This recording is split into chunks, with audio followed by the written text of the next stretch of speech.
ఇప్పుడు 16వ కీర్తన వినండి. మెస్సియా పునరుత్థాన కీర్తన ఇది. మధురమైన అర్థవంతమైన కీర్తన. 16 నుండి 24 కీర్తన వరకు అన్నీ క్రీస్తును గురించిన ప్రవచనాత్మకమైన సత్యాలతో నిండి ఉన్నాయి.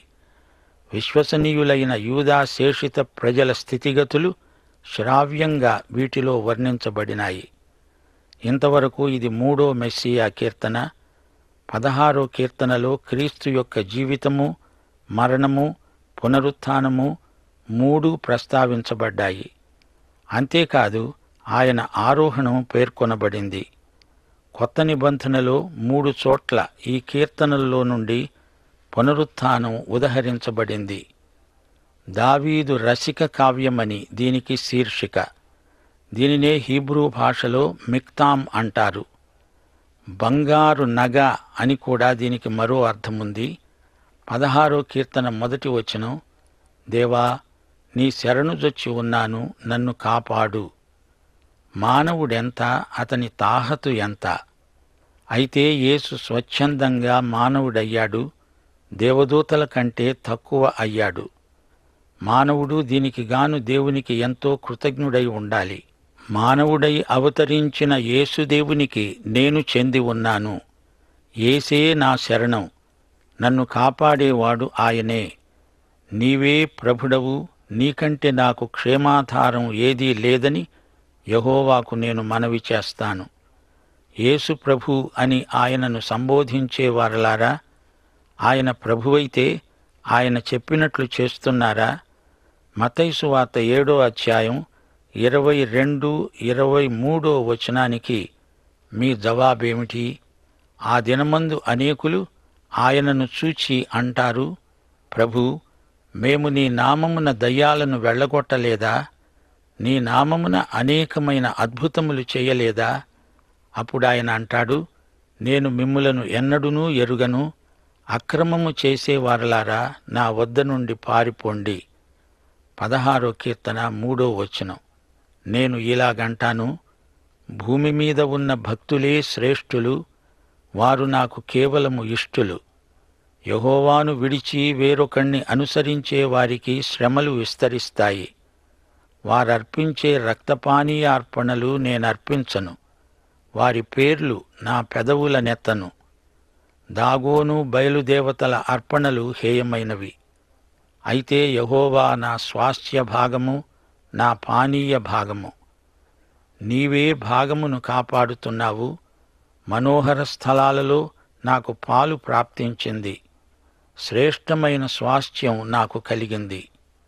నా స్వాస్థ్యం, అది నాకివ్వబడింది, అది నాది.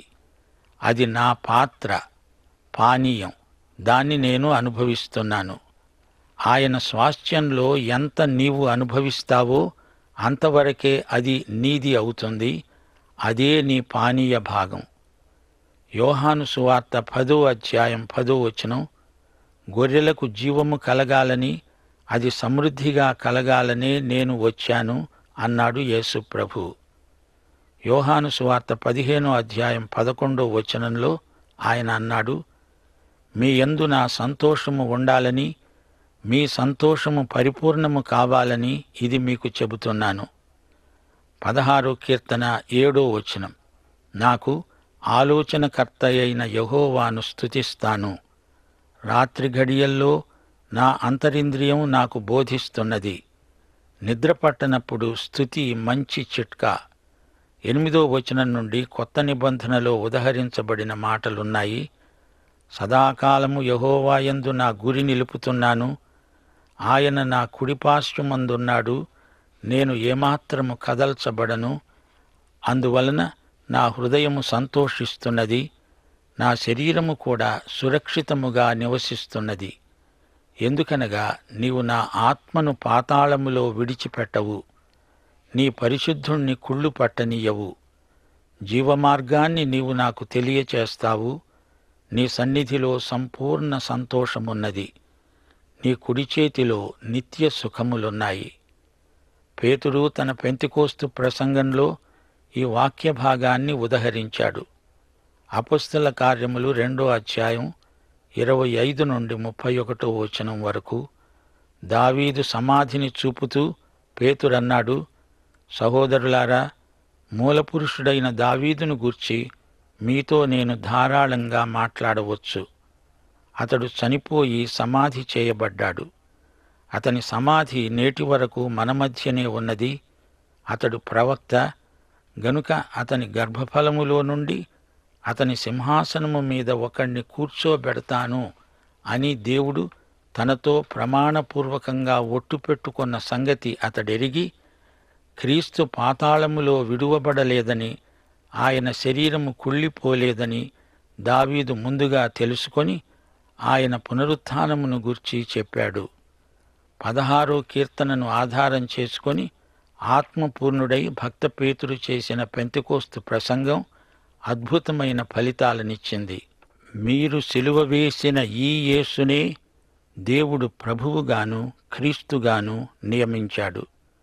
ఇది ఇశ్రాయేలు వంశమంతా రూఢిగా తెలుసుకోవాలి.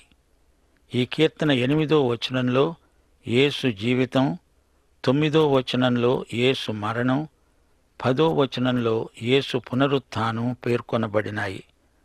16వ కీర్తనలో సంపూర్ణ సువార్త ఉంది. దేవునికి స్తోత్రం. పాఠం సమాప్తం.